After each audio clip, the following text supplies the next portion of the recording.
શું તમે પણ સહેજ તાવ કે ખાંસીમાં મેડિકલ સ્ટોર પર જઈને જાતે જ એન્ટીબાયોટિક ખરીદી લો છો? સાવધાન, તમે દવા નથી લઈ રહ્યા, પણ તમારા શરીરમાં એક એવા રાક્ષસને જગાડી રહ્યા છો જેનો કોઈ ઈલાજ નથી. જ્યારે તમે ડોક્ટરની સલાહ વગર આડીધડ દવાઓ ગળો છો ત્યારે ટીબીના બેક્ટેરિયા મરતા નથી, પણ સુપર બેક્ટેરિયા બની જાય છે અને તેને કહેવાય છે MDR TB, multi drug resistance TB. આ સાદો ટીબી નથી, આ એવો ટીબી છે જેની સામે દુનિયાની કોઈ પણ એન્ટીબાયોટિક કામ નથી કરતી. તમે દવા ગળતા રહેશો અને એ રાક્ષસ તમારી અંદર જ મોટો થતો રહેશે. આજે ગુજરાતમાં ટીબી માત્ર એક બીમારી નથી રહી, પણ હવે તે જીવલેણ સાબિત થઈ રહી છે. તાજેતરમાં જ એક આંકડો સામે આવ્યો છે જેમાં ગુજરાતમાં દરરોજ સરેરાશ 15 થી 16 લોકો ટીબીના કારણે જીવ ગુમાવી રહ્યા છે.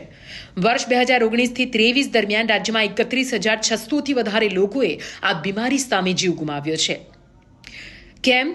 કારણ એક જ છે, જ્યારે ખરેખર જીવ બચાવવાની જરૂર પડી ત્યારે શરીરમાં દવાઓએ અસર કરવાનું જ બંધ કરી દીધું હતું અને આંકડો વધતો જ જઈ રહ્યો છે.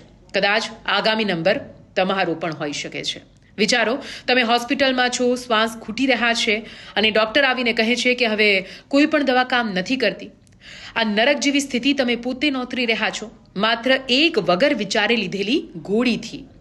મોતને આમંત્રણ ના આપો. ડોક્ટરના પ્રિસ્ક્રિપ્શન વગર ક્યારે એન્ટીબાયોટિક ન ખરીદો. જો ટીબીની દવા ચાલુ હોય તો એનો કોર્સ ક્યારે અધૂરો ના છોડો. કાં તો તમે ટીબીને મારશો, કાં તો તમારી એક ભૂલ ટીબીને તમને મારવા માટે શક્તિશાળી બનાવશે. નિર્ણય તમારો છે. સ્વસ્થ રહો, સાવધ રહો.